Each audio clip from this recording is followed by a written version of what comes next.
Good evening बच्चों। कल हम लोगों ने सेल के बारे में पढ़ा है, जो कि हम पार्ट 1 मान सकते हैं। उसको सेल का पार्ट 1 पार्ट हम मान सकते हैं, जिसमें सेल है क्या, उसकी परिभाषा और उसकी डिस्कवरी अर्थात खोज कैसे हुई, है ना। सेल की खोज 1665 में रॉबर्ट हुक ने की थी। वास्तविकता ये थी कि रॉबर्ट हुक जो खोज किए थे वो सेल की खोज ना करके सेल वॉल की खोज किए थे। जो पादप कोशिकाएं होती हैं, पौधों की कोशिकाएं होती हैं, उसके चारों तरफ एक निर्जीव सतह पाई जाती है जो सेल्यूलोज, पैक्टिन और लिग्निन की बनी होती है, और वह निर्जीव होती है और प्लांट सेल की रक्षा करती है बाह्य अवरोधों से। बाहर से आने वाले किसी भी जो है अवरोध से उस पादप कोशिका की रक्षा करती है, वो सेल वॉल कहलाती है। उसी को उन्होंने खोजा था, लेकिन सबसे पहले चूँकि उसके बारे में उन्होंने अध्ययन किया, इसलिए वो सेल के लिए बहुत बड़ी बात थी उस समय 1665 के दौरान, डिस्कवरी के टाइम। 1665 के दौरान डिस्कवरी के टाइम वो बड़ी बात थी, इसलिए उनको फादर ऑफ सेल कहा गया, कोशिका का जनक कहा गया। लेकिन वो कोशिका ना होके कोशिका भित्ति था, कोशिका भित्ति अर्थात सेल वॉल, जो कि निर्जीव होता है। और फिर हम लोगों ने परिभाषा देखी इसकी कि कोशिका जीवन की संरचनात्मक और क्रियात्मक इकाई है। Cell is the structural and functional unit of life. इसके बाद आज हम लोग पढ़ेंगे सेल की डिस्कवरी में ही आगे बढ़ेंगे, जो कि पार्ट 2 होगा। आज जो हम लोग जिक्र करेंगे वो पार्ट 2 होगा। कल हम लोगों ने पार्ट 1 पे डिस्कशन किया था। पार्ट 2 में हम डिस्कवरी को ही लेकर आगे बढ़ेंगे। तो इसमें एक साइंटिस्ट था, एंटन वॉन लीवेनहॉक। एंटन वॉन लीवेनहॉक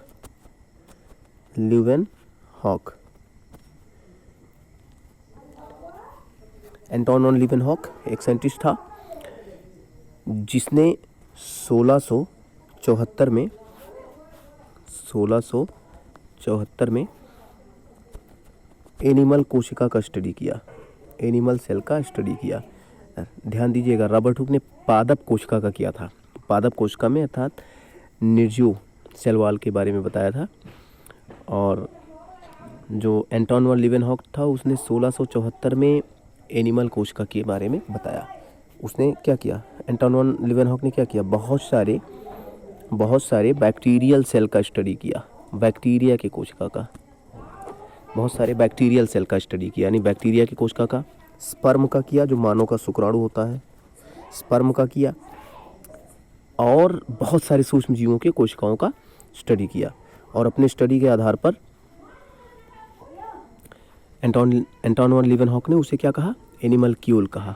क्या कहा, एनिमल क्यूल।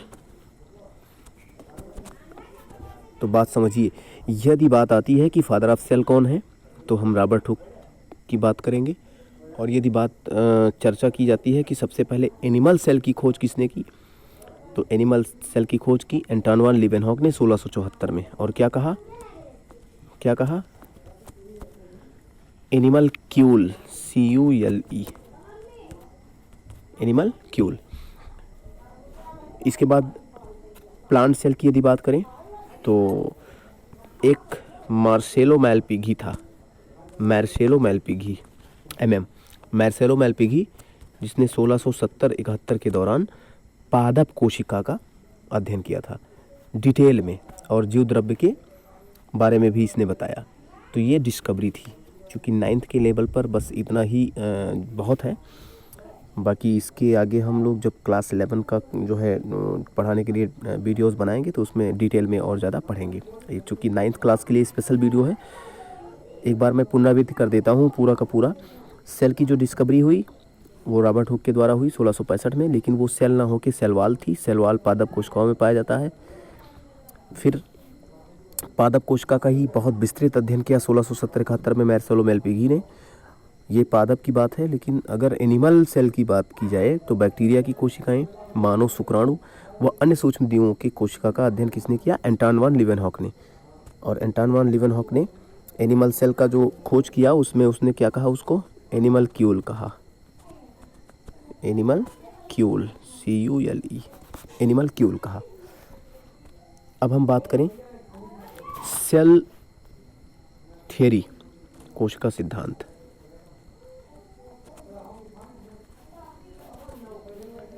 सेल थ्योरी, कोशिका को लेकर कुछ सिद्धांत प्रतिपादित किए गए हैं वैज्ञानिकों के द्वारा, जिसे हम सेल थ्योरी के नाम से जानते हैं। एक साइंटिस्ट था जिसका नाम था स्वान, थियोडोर स्वान, और एक था स्लाइडेन। एक स्वान था, एक स्लाइडेन था। जो स्वान था वो जंतु वैज्ञानिक था, और जो स्लाइडेन था वो वनस्पति वैज्ञानिक था। स्लाइडेन ने 1838 में तथा स्वान ने 1839 में, दोनों ने मिलकर कोशिका के बारे में कुछ महत्वपूर्ण बातें बताई, जिसको हम सेल थ्योरी के नाम से जानते हैं। सबसे पहली बात थी कि सभी कोशिकाएं जीवन की संरचनात्मक और क्रियात्मक इकाई होती हैं। दूसरी बात, सभी कोशिकाओं में आनुवंशिकता का गुण होता है, अर्थात सभी कोशिकाएं अगली पीढ़ी में लक्षणों को भेजने के लिए अपने पास कुछ पदार्थ संग्रह रखती हैं, जो कि नेक्स्ट पीढ़ी में वो भेजती हैं, यानी आनुवंशिकता का गुण पाया जाता है। और एक बात जो बताई गई थी पहले कि सभी कोशिकाएं जो है जीवन की संरचनात्मक और क्रियात्मक इकाई होती हैं, अर्थात कोशिकाएं ही पूरे जीवन का निर्धारण करती हैं और जो है किसी भी जीव के शरीर को बनाने में मदद करती हैं। और जो तीसरी बात थी वो कही गई विर्चो के द्वारा। विर्चो 1855 के दौरान विर्चो ने एक बहुत ही महत्वपूर्ण बात कही, जिसके बिना जो सेल थ्योरी थी वो इनकम्प्लीट मानी जाती है। विर्चो की ये बात जो उसने कही, उसी के माध्यम से सेल थ्योरी को कंप्लीट माना गया। उसने जो बात कही वो ये थी कि सभी कोशिकाएं अपने पहले की कोशिकाएं से बनती हैं। सभी कोशिकाएं अपनी पूर्ववर्ती कोशिकाओं से बनी होती। मान लीजिए ये कोई नई कोशिका है, तो ये कहाँ से आई? ये अपने पुराने कोशिका से आई। किससे आई? पुराने। इसको हम ओल्ड सेल मान लें और इसको हम न्यू सेल मान लें।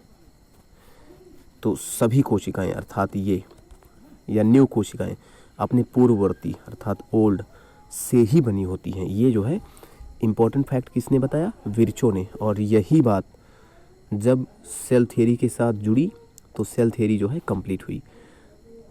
तो सेल थ्योरी स्वान, स्लाइडेन और विर्चो ने मिलकर दिया था। कब दिया गया? 1838, 1839 और 1855। ठीक, पहली बात थी कि सभी कोशिकाएं जीवन की संरचनात्मक क्रियात्मक इकाई हैं। दूसरी बात, कोशिकाओं में आनुवंशिकता का गुण है, अर्थात एक पीढ़ी से दूसरी पीढ़ी में अपने माता पिता के लक्षणों को ट्रांसफ़र करती हैं।